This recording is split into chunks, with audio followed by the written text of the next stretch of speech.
Hello everyone and welcome to the Lattes and Lingerie podcast, and my name is Ella Pierce and I am here today with you because tomorrow is again the day that the podcast comes out, and even though I did not procrastinate this time, I was not super thrilled with the way that the podcast came out after I recorded yesterday. I want to blame astrology for everything, so I'm aware of that, but I think it had a lot to do with the fact that Mercury was transiting over my Saturn, and it was just like very perfectionistic, very like restricted feeling, stumbling over my words, like not really getting what I wanted to get across, or like saying things but then being like, what, but I don't mean that.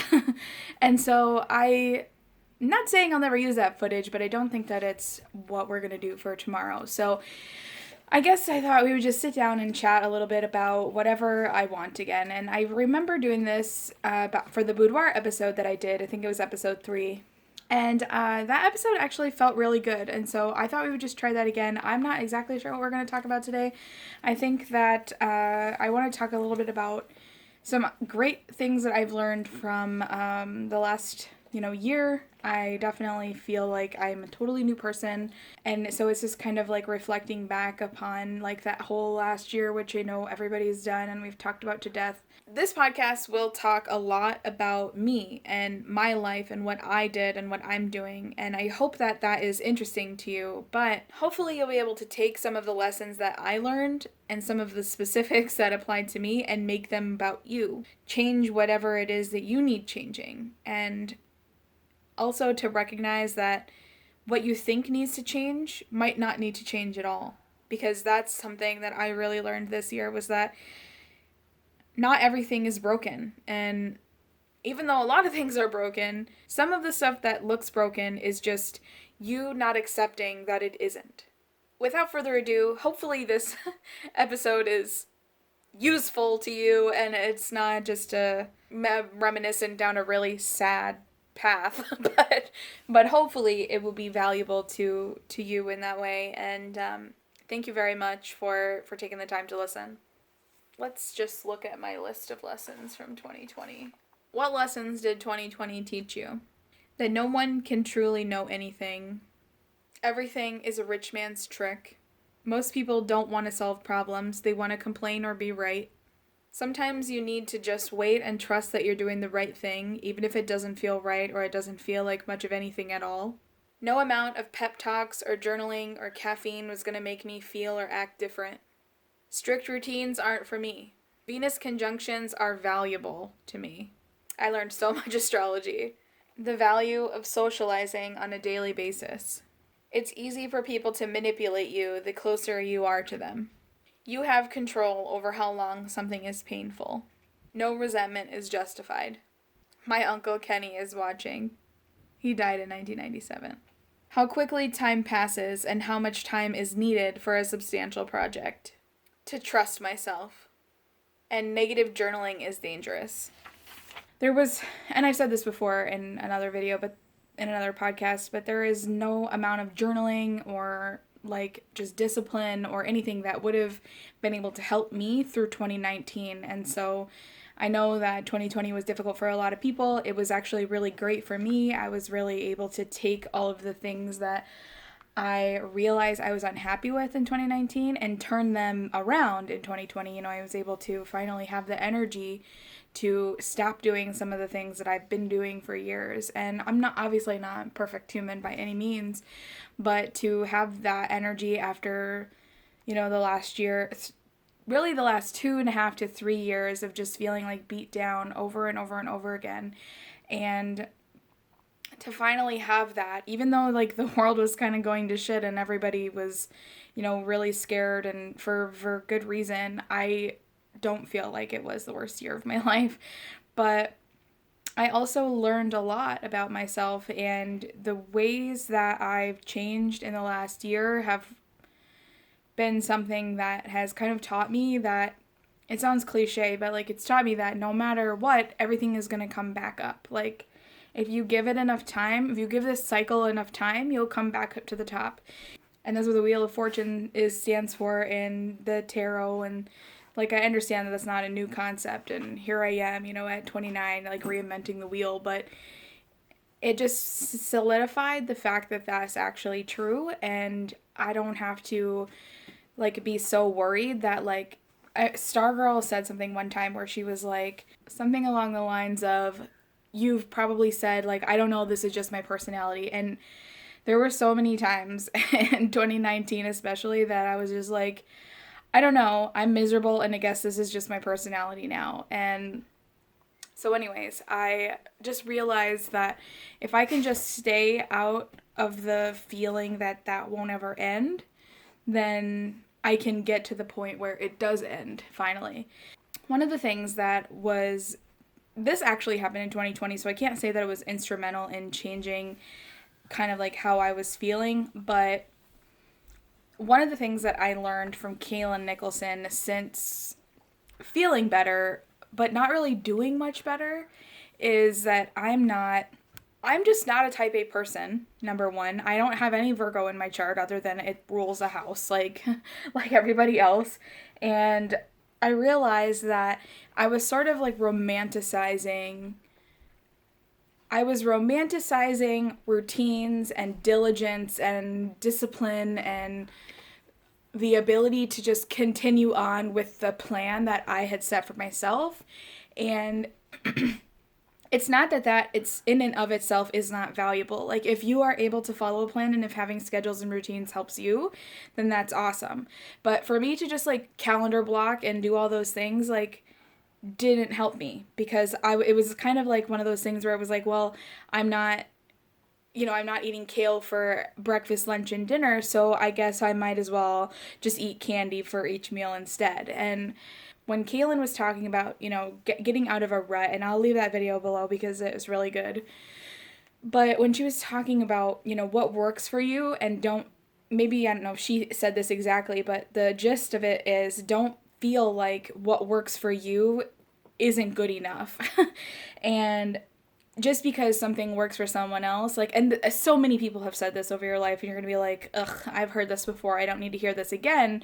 Just because something works for someone else doesn't mean it's gonna work for you. Don't judge what does work for you just because it isn't what you expected to work for you.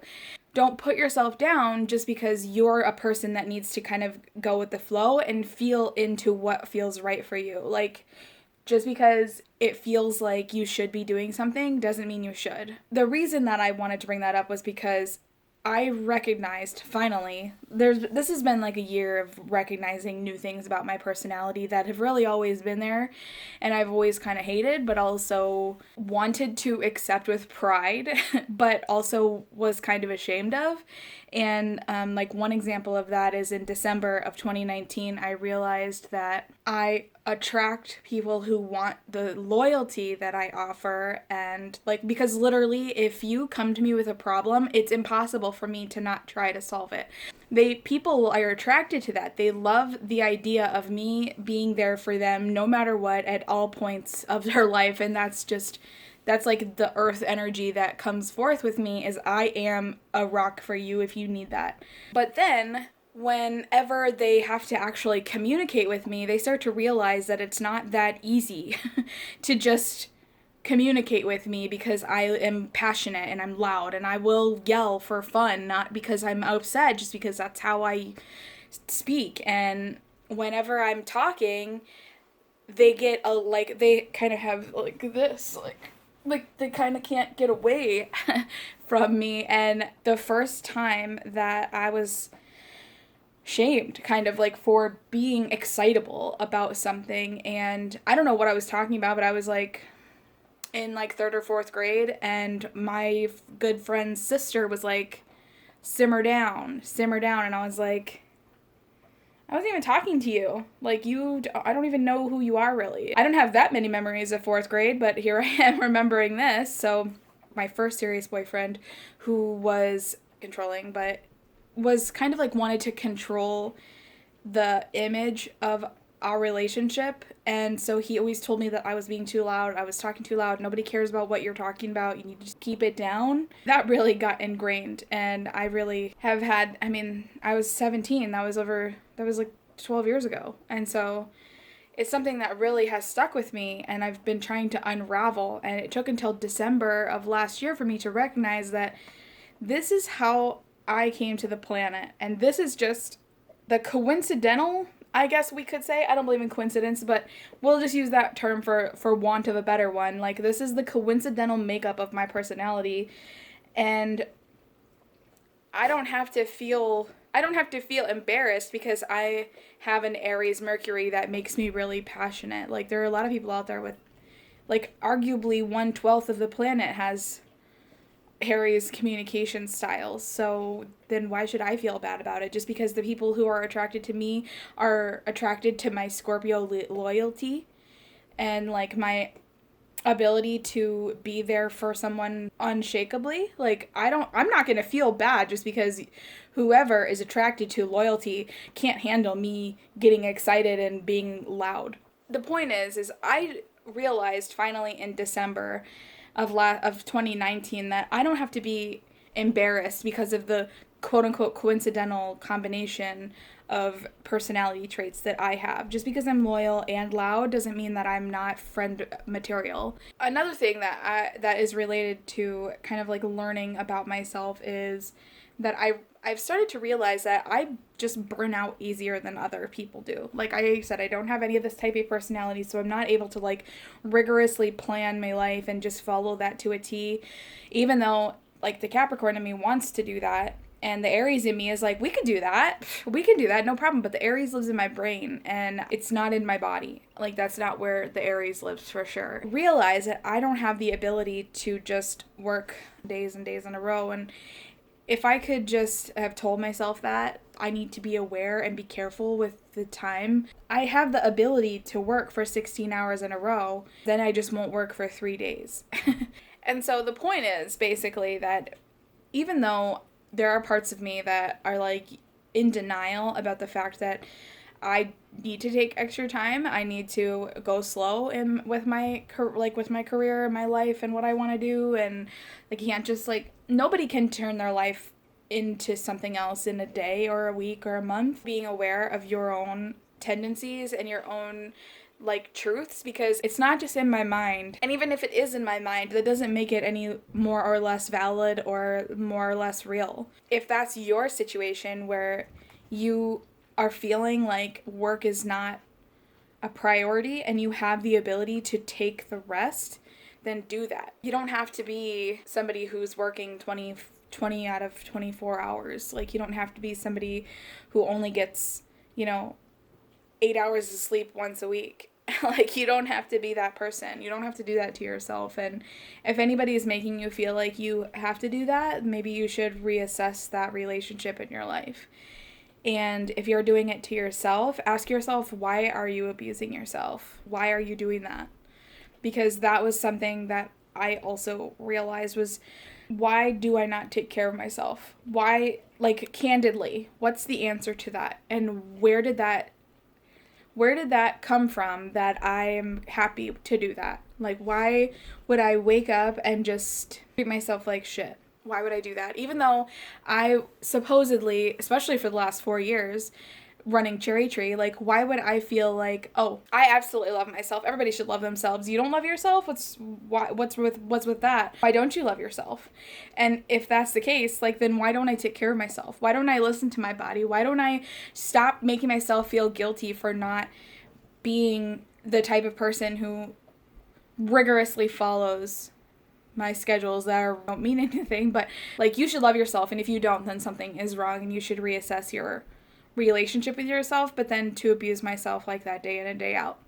But I was abused when I was young, and so I learned from the people in my life when I was younger to abuse myself and to not care and to think that I'm not that valuable, and if I was to not be around, it wouldn't matter that much because people abandoned me. People have told me both explicitly and implicitly over the last 30 years that it's too difficult to be with me.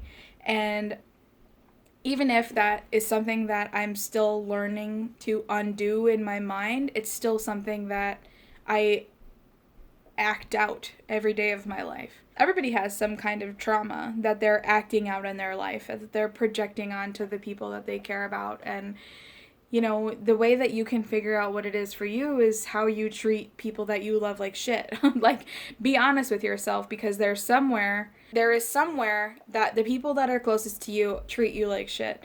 And there's somewhere that you treat people in your life that you care about most like shit too.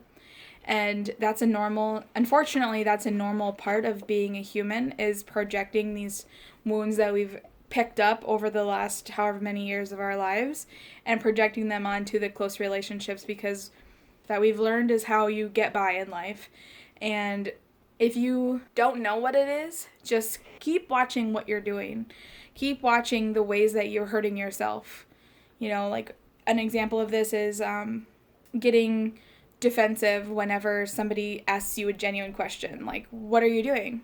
And I realize I do this all the time. Somebody's like, well, what are you doing? I'm like, whatever I want. Like, mostly because I was controlled by that boyfriend who made me feel like no matter who I spent time with, unless it was him, they were doing something malicious to me, when actually it was him manipulating me. So whenever he would ask what I was doing, I had to lie about it if I wanted to do anything other than be with him. So that's an indication that I have some bullshit around that. Another thing that could happen is you stop doing things that matter to you because you want someone else to do them as proof that they love you. Like, for example, maybe you're like, well, I'm just going to stop doing the dishes and see how long it takes my partner to do it. If you don't have those kinds of dynamics already set up in your household, and you are just like, well, I'm just going to stop doing what I always do because I wish somebody would show me they love me by doing that task for me, but you don't tell them that you're doing that, that's a way to manipulate people that's hurting you, because you're the one who cares about it. And without communicating what you're trying to accomplish, you're going to get hurt by it not getting accomplished that way. Some other lessons that I've learned over the last, especially the last year, but over the last 2 years, 3 years, expectations that I've built for people in my life over the last however many years that I've known them has really negatively impacted the relationship that I have with them currently, if I have one now at all. And that comes from the tendency to cling, because I have abandonment issues, and so I have placed ownership on certain people in my life. Like my mom, obviously everybody innately places ownership upon their parents, but because I don't really have a relationship with my dad, I've put expectations upon my mom.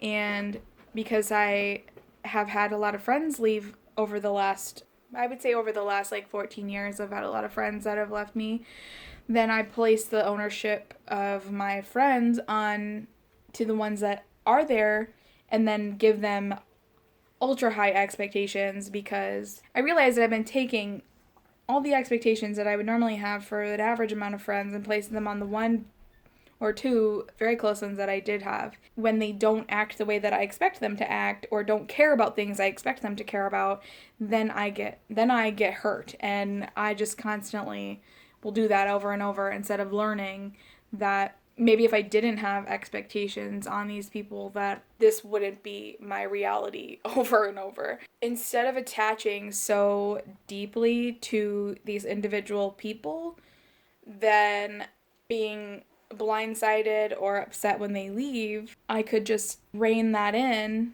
and be aware of these attachments that I have, instead of expecting that these people will be around forever and just being happy with the fact that they stay around for however long instead.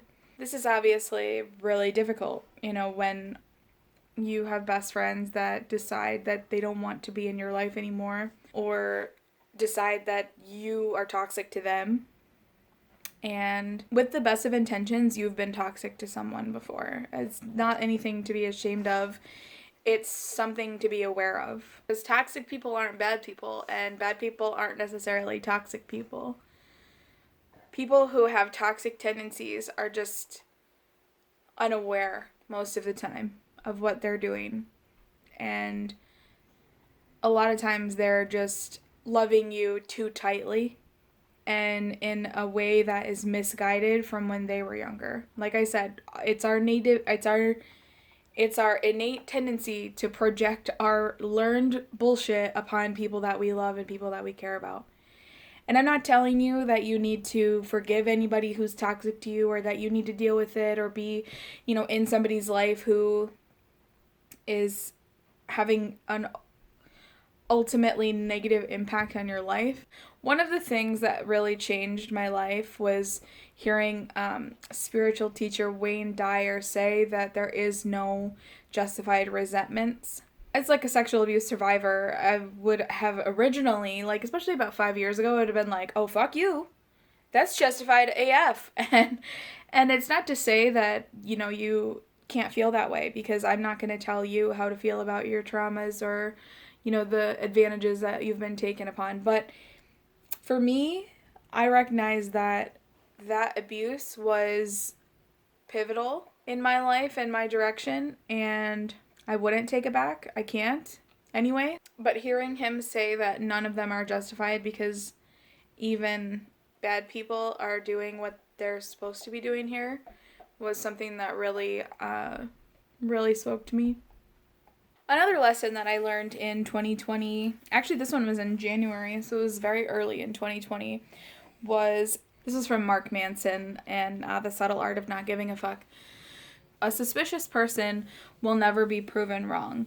They will only say that they haven't been proven right yet. Somebody's having a dance party. I don't know if you guys can hear that. Sorry, you'll have to deal with that, unfortunately. But when I realized that if I was going to be suspicious, I was never going to be trusting. And there's this divide between somebody who sees themselves as basically like ultimately loyal. Like that is one of the things that I would say defines my character. I am loyal to a fault. And being loyal requires trusting.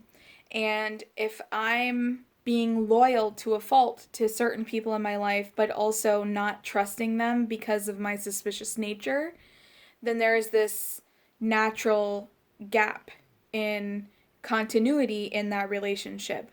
And it becomes fully one-sided, even though the other person may not have done anything wrong. And when there's this gap in this relationship, the only thing that comes out of that gap is resentment. When I realized that, this was a separate lesson, I learned the resentment lesson later. But at the same time, I also knew I didn't want more resentment in my life. I had plenty. Then that was when I realized that I was choosing to build resentment in relationships that I found to be the most important things in my life. As the loyalty-driven main character in my life, why would I choose to build and grow resentment? I mean, that's basically choosing to break your legs so that you don't have to run, so that way you can stay unhealthy. Like throwing away all of the healthy food that you don't mind the taste of, so that way the only thing you can eat is pizza. Like, I didn't want to do that anymore. I don't want to do that anymore. I continually have to work on that because it's something that's just normal in my life. I grew up in a place where, lies were normal and it was okay to not, be that totally stand-up human, or it was okay to forgive over and over and to be taken advantage of. They earned the suspicion. And there's something different about earning suspicion and receiving it just because. If I could go back to the beginning of 2020, what would I tell myself? Don't be afraid. Fear is fake and trust is true. In 2020, if I couldn't rush any of the lessons that I had to learn, I would just give myself the life advice that now and going forward, fear is fake, and if you're willing to face your fear, you're unlikely to have to face it. That's a not quite verbatim quote from Florence Scovel Shinn's The Game of Life and How to Play It. Super good book, totally recommend. But if you do, it's not over if it's not okay, and whoever decides to leave isn't necessary for your future. With these lessons, I think I'm going to close this podcast off here by inviting you to leave any lessons that you learned down below, especially if you think that they will help someone else.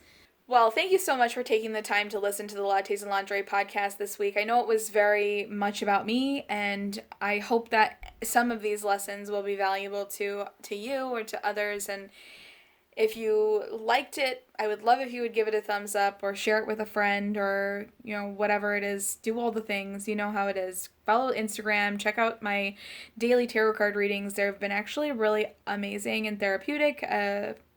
super fun in that way. But yeah, I would love to see you over there. Ella Shiloh Pierce. It's going to, of course, be linked in the description below. Without rambling any further, I hope that you guys will see me next week on Monday for the Lattes and Lingerie podcast. And with that, later, Gator.